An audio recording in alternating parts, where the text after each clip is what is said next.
નમસ્કાર મારા વાળા ખેડૂત ભાઈઓ તથા પશુપાલક મિત્રો। આજે આપણે આવ્યા છે નેત્રંગ તાલુકાની અંદર મોજા ગામની અંદર કે જ્યાં રાહુલભાઈ કરીને એક પશુપાલક મિત્ર છે જે આપણા કાસા ફીડ સાથે જોડાયેલા છે।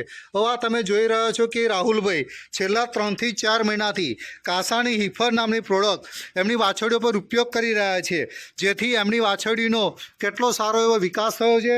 વાછરડીનો બીસીએસ તમે જોઈ શકો છો કે આ વાછરડી 9 થી 10 જ મહિના વાછરડી છે। ટૂંક સમયમાં એ હિટ પર આવશે, વેતરમાં આવશે તો રાહુલભાઈ એને ગાભણ પણ કરવા માટે તૈયાર છે અને આ વાછરડી ઉપર કાસાનું હિફર પણ દાણ ચાલુ છે। તો હવે જે પશુપાલક મિત્ર છે આપણે રાહુલભાઈ જોડે જાણીશું કે રાહુલભાઈ તમે કાસા હિફર આ તમારી વાછરડીઓને આપવાનું ચાલુ કર્યું છેલ્લા 3-4 મહિનાથી, તો તેના પછી વાછરડીનો વિકાસ ખાવામાં કે કેવી રીતે તમે ઉપયોગ કર્યો છે, તો તમારો અનુભવ જણાવશો રાહુલભાઈ।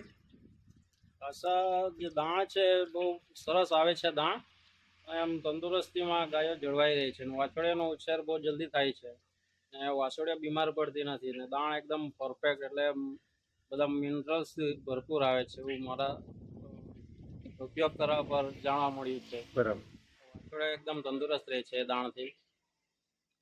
આ તમારી જે 9-10 મહિનાની વાછરડી છે હવે એ હિટ ઉપર આવી કે હજુ બાકી છે? 2 વાર હિટમાં આવી ગઈ છે। હા, એકાદ વાર આવશે એટલે છોડીને પછી બીજી વાર આવે એટલે એને તૈયાર કરી દેવી પડશે।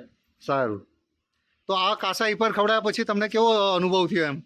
કાસા પરથી બહુ જ ફાયદો છે અને ગ્રોથ જલ્દી, એટલે ગાયોમાં વાછરડીઓમાં બહુ જલ્દી જોવા મળ્યો છે બીજી દાણા કરતાં। બરાબર છે।